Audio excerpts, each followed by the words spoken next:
ARYQ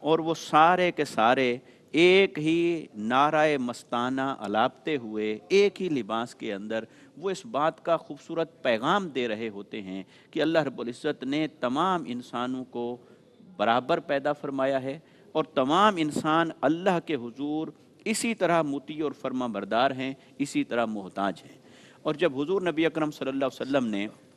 اپنے حجۃ الوداع کے اندر خطبہ ارشاد فرمایا تو آپ نے بھی سورہ الحجرات کی یہ آیت مبارکہ آپ نے اپنے خطبہ میں ذکر فرمائی کہ جس میں اللہ رب العزت نے ارشاد فرمایا یا ایھا الناس انا خلقناکم من ذکر و انثی وجعلناکم شعوبا وقبائل لتعارفوا، کہ اے تمام لوگوں، اللہ تبارک و تعالی نے تمہیں ایک مرد اور ایک عورت کے ملاپ سے پیدا فرمایا ہے، یعنی تمام انسانوں کی تخلیق کو اللہ رب العزت نے مرد اور عورت سے اور اپنے نظام تخلیق سے مرہون منت فرمایا ہے۔ اور پھر فرمایا وَجَعَلْنَاكُمْ شُعُوبًا وَقَبَائِلًا، تمہارے یہ جو قومیں بنائیں، قبیلے بنائے، مختلف گروہ بنائے، یہ کسی تفاخر کے لیے نہیں بنائے، نہ ہی کسی امتیاز کے لیے بنائے، نہ یہ اس بات کا اظہار ہے کہ کوئی اوپر ہے اور کوئی نیچے ہے، بلکہ لِتَعَارَفُوا، یہ قبیلے اور قومیں، برادریاں، یہ ہیں صرف تعارف اور پہچان کے لیے۔ ان اکرمکم عند اللہ اتقاکم، اللہ کے ہاں جو تکریم کا معیار ہے، عزت کا معیار ہے، عظمت کا معیار ہے، کسی کے بلند ہونے کا جو معیار ہے وہ صرف ایک ہی ہے اور وہ ہے تقوی۔ کیا بات۔ اور آقا علیہ الصلوۃ والسلام نے اسی تقوی کی تلقین بھی فرمائی، فرمایا اوصیکم بتقوی اللہ، میں تمہیں اسی تقوی کی وصیت فرماتا ہوں، اور وہی معیار ہے اللہ کے ہاں تکریم اور عزت کا، ورنہ تو تمام انسان ہونے میں بھی برابر ہیں، انسانی بنیادی حقوق میں بھی برابر ہیں، اور اللہ رب العزت نے انہیں یہ مساوات، بنیادی مساوات عطا فرمانے کے بعد پھر ان میں کچھ جو فرق رکھا ہے، وہ فرق کچھ رنگ کا بھی ہے، صلاحیتوں کا بھی ہے، استعداد کا بھی ہے، اسباب کا بھی ہے، مگر یہ دنیاوی فرق ہیں، یہ دنیاوی امتیازات ہیں۔ اللہ کے ہاں جو امتیاز کنسیڈر کیا جاتا ہے، جو میٹر کرتا ہے، وہ ایک ہی ہے، وہ تقوی ہے، کہ جو تقوی والا ہے وہ بلند رتبے والا ہے۔ اگر ہم قرآن مجید کی اور آقا علیہ السلام کی خطبہ حجۃ الوداع کی ان تعلیمات کو مد نظر رکھیں اور آج ہم اپنے آپ کو دیکھیں اور اپنے معاشرے کو دیکھیں تو ہمارے ہاں تو یعنی میں یہ کہوں گا کہ یہ نظر ہی نہیں آتا کہ یہ معیار ہمارے ہاں برقرار رہ گیا ہے عملی طور پر۔ تھیوریٹیکلی ہر کوئی اسے مانتا ہے اور ہر کوئی اسے بیان کرتا ہے، مگر عملی طور پر ہمارے ہاں کسی شخص کے عظمت اور بلندی کے لیے یہ معیار رہا ہی نہیں ہے کہ وہ صاحب عمل ہے، وہ صالح ہے، وہ نیک اور متقی ہے، وہ اللہ اور اس کے رسول صلی اللہ علیہ وسلم کی تعلیمات کو ماننے والا ہے اور حدود اللہ کی پاسداری کرنے والا ہے۔ ہمارے ہاں تو جو معیارات ہیں اس میں سب سے پہلے تو آ گیا ہے منصب، پھر ہے اس کے بعد مال،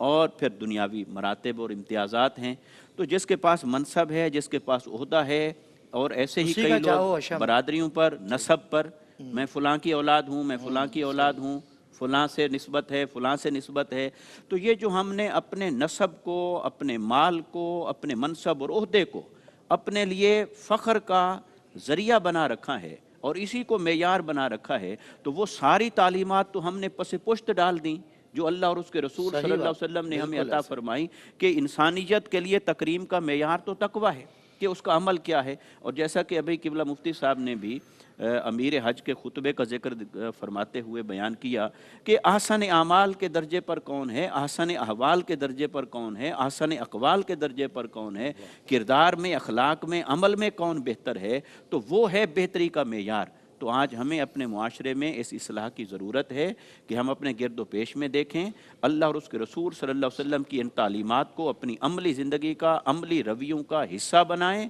اور فخر اور امتیاز صرف اور صرف تقوی اور عمل صالح پر ہے۔ اور یہ جو ہم نے جس راستے پر ہم چل پڑے ہیں، یہ راستہ جو ہے یہ اللہ کے ہاں مقرر نہیں ہے۔ اللہ تعالی ہمیں بھی وہی معیارات نصیب فرمائے جو آقا علیہ الصلوۃ والسلام نے اپنے اسوہ حسنہ سے ہمیں عطا فرمائے۔ کیا بات ہے مصطفیٰ، جزاک اللہ، بہت خوب، ماشاءاللہ۔ میں علامہ شرجیل احمد خان صاحب کی طرف آتا ہوں۔ جب ہم یونائٹڈ نیشنز کے چارٹر آف ہیومینٹی کی بات کرتے ہیں تو وہاں بھی ہمیں جتنے بھی انسانی حقوق یا ہیومن رائٹس کے جو پوائنٹس نظر آتے ہیں، ڈیفینیٹلی میں نے IR میں ہی ماسٹرز کیا، اور وہ جو خاص طور پہ 14 پوائنٹس کی بات ہوتی ہے جو 14 اہم ترین اور پورے پراپر آپ سے ہی اخذ کیے گئے. اس کے علاوہ اغیار کے جتنے بھی فلسفی ویسٹ کے ہیں, مغرب کے اسپیشلی بہت زیادہ فیمس جو فلاسفرز ہیں, ان کی فلسفی میں بھی ہمیں اسی طرح کے پوائنٹس نظر آتے ہیں. اقوام عالم میں عزت پانے والے ان نکات سے عزت پا گئے جو رسول انعام صلی اللہ علیہ وسلم کے حجۃ الوداع کے خطبے میں ہمیں نظر آتے ہیں. مثال کے طور پہ ایک مائیکل ہارٹس کہتا ہے forgive the people without their apology, include the people who excludes you. اس طرح کی باتیں کر کے ان کی ان باتوں کو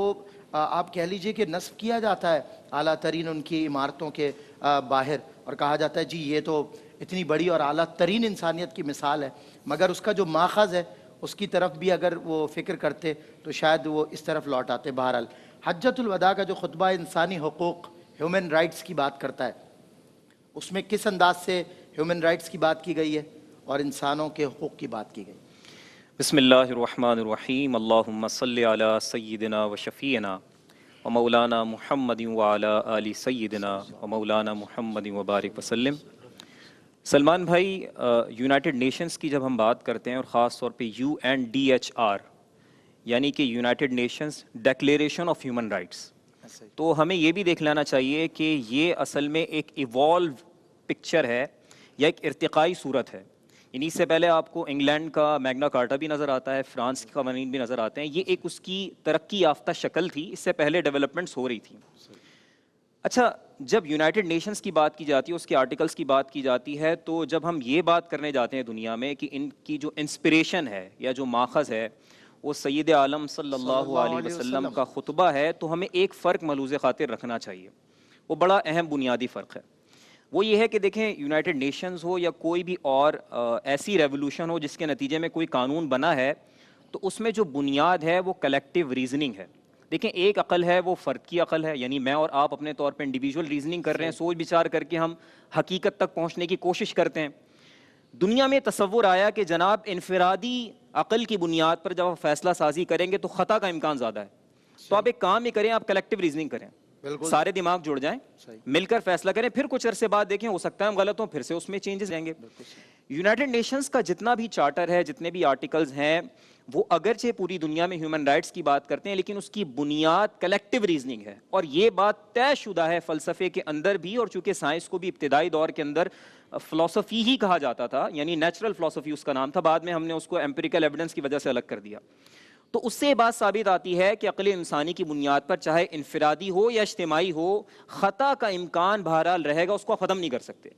اور کیا انسان ایسی مخلوق ہے کہ کسی ایسے پیمانے کو انتخاب کر کے خیر و شر کا فیصلہ کریں جس کے بار بار خطرے میں گرنے کا امکان ہے؟ ایسا نہیں ہو سکتا. یعنی عقل بھی کہہ رہی ہے کہ کوئی پیمانہ ایبسولوٹ یا حتمی ہونا چاہیے, وہ اللہ رب العزت کی جانب سے آنے والی وحی اور کچھ نہیں ہے.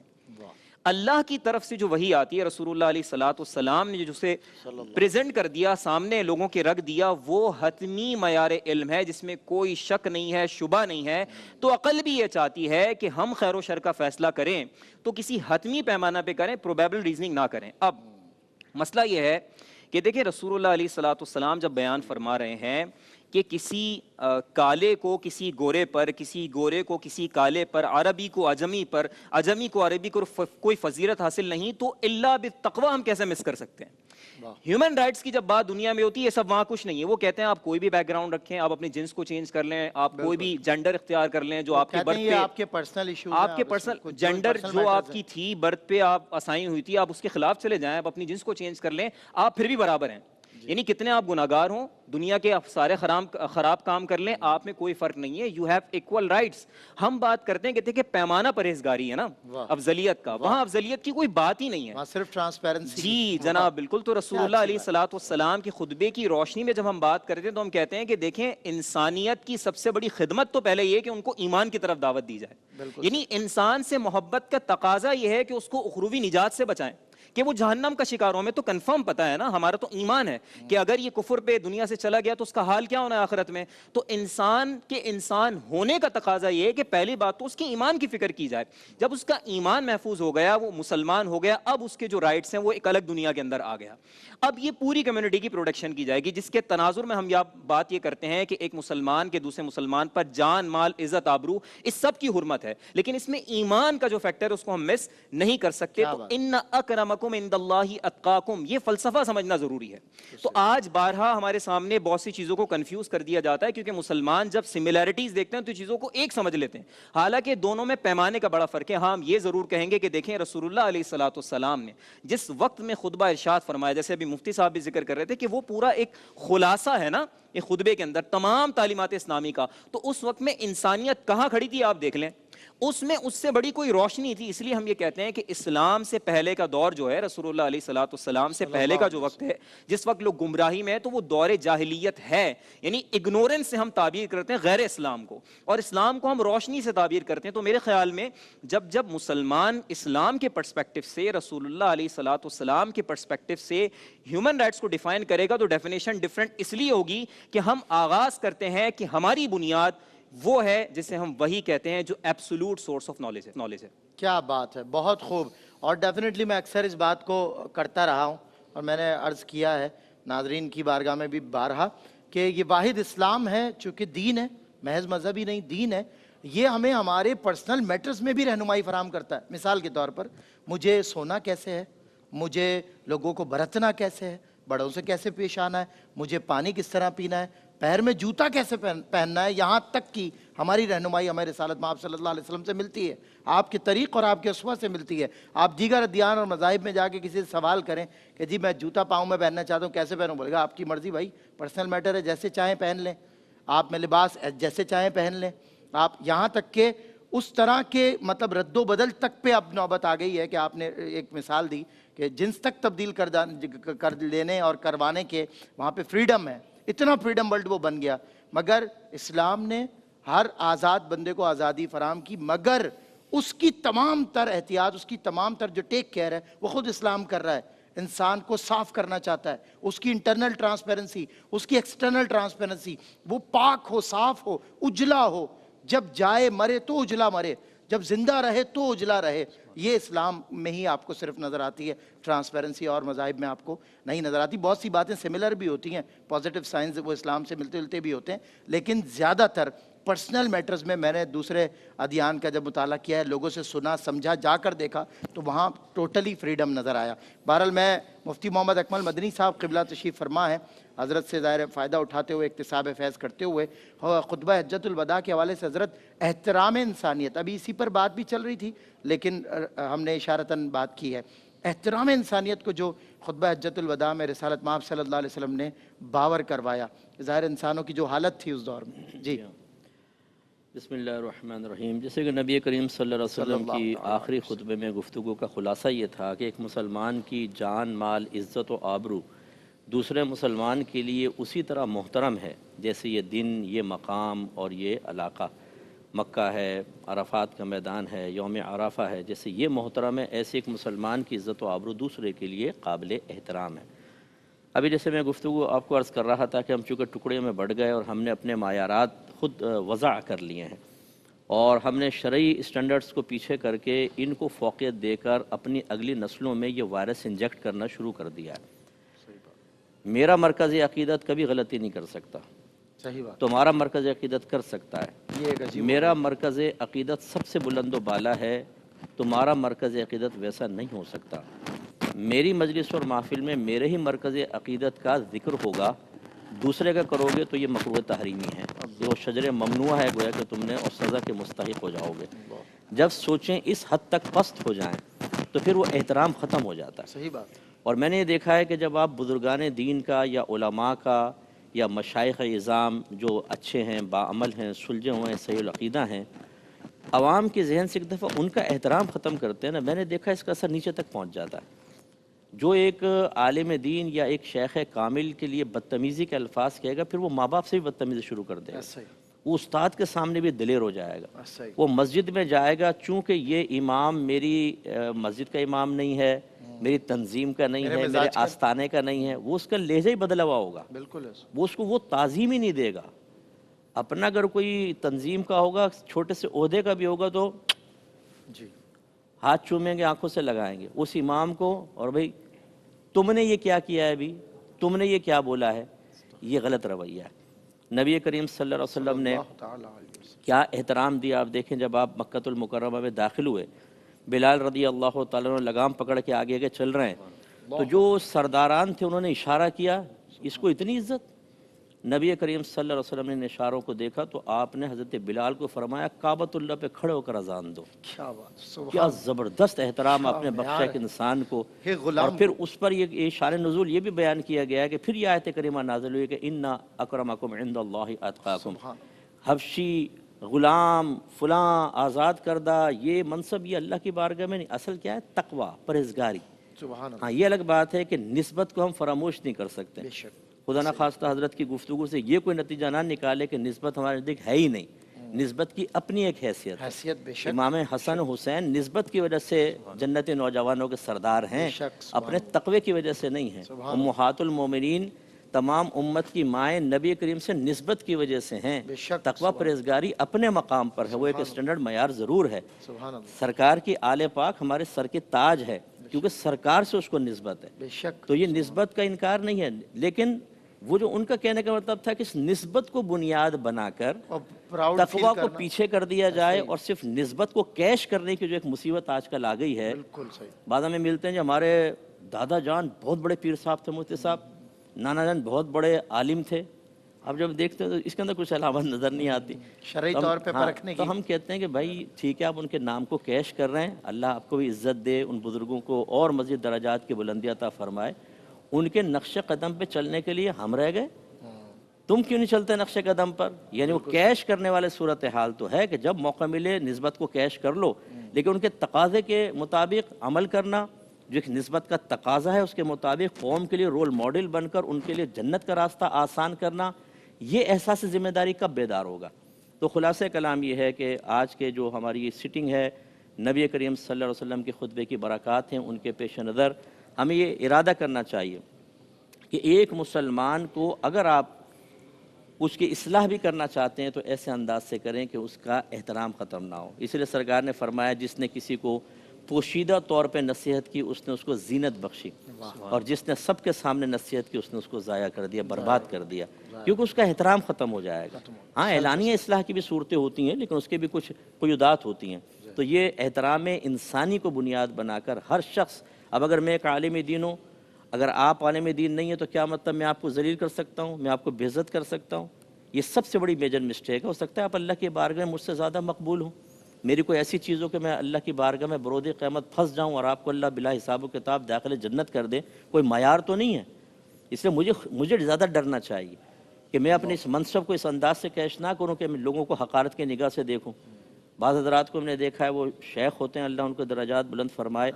تو وہ اپنے مرید کو ہاتھ تک ملانا پسند نہیں کرتے، ایسا ہی یوں چلیں گے، مرید ہاتھ بھی لگائے گا تو یوں ہٹا لیں گے ہاتھ، وہ ڈر کے بیچارے پیچھے بس دور سے استلام کر کے وہ کہتے ہیں بھی کافی ہے، بس اتنا ہی صحیح ہے، یا تھوڑا سا ہاتھ یہ بس اتنا ٹچ۔ صحیح بات، تو یہ جو طریقہ کار یہ نبی کا طریقہ تو نہیں ہے۔ ہاں، مدینے کی جو جاریہ ہوتی تھیں، کنیزیں، وہ بعض اوقات بچیاں سرکار کا دست مبارک پکڑتی ہیں کہ ہمیں کچھ کام ہے ہمارے ساتھ چلیں، سرکار ساتھ چلے جاتے کیا کہنے۔ اور اسی طرح جب سرکار کسی سے مصافحہ کرتے، وہ جب تک خود ہاتھ نہ کھینچ لیتا سرکار ہاتھ نہیں کھینچا کرتے کہ نہیں فیل کرے گا۔ ایسے حضرت انس بن مالک رضی اللہ تعالیٰ عنہ کہتے ہیں کہ 10 سال میں نے سرکار کی خدمت کی،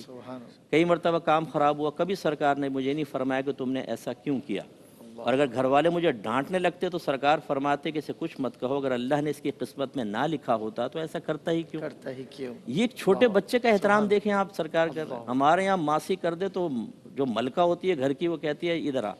تیری وہ ویسی بیچاری وہ اپنے آپ کو کمتر سمجھ رہی ہوتی ہے، اس کی عزت اتار کے ایسا ہاتھ پہ رکھ دیتے ہیں کہ ہو سکتا ہے وہ آئینے کے سامنے کھڑے ہو کے اللہ نہ کرے کہ وہ دل سے شکوہ کرے، اللہ تو نے کس مجھے مقام ذلت پر پہنچا دیا، نہ دنیا بھی مال و اسباب ہیں، روزانہ عزت اتار کے میرے ہاتھ پہ رکھی جاتی، یہ کیا معاملہ ہے، یہ غلط چیز ہے۔ بس ایک میں آخر میں عرض کروں گا، حضرت ابو ذر غفاری رضی اللہ تعالیٰ عنہ اپنے غلام کے ساتھ جا رہے تھے، جیسے لباس خود پہنا ہوا اس نے بھی پہنا ہوا، کسی نے پوچھا یہ مماثلت کیوں؟ ارشاد فرمایا کہ ایک دفعہ میں نے اس کو کہہ دیا تھا، اس کی ماں کی وجہ سے عار دلائی تھی، ایک روایت میں کالی کے بیٹے کہہ دیا تھا،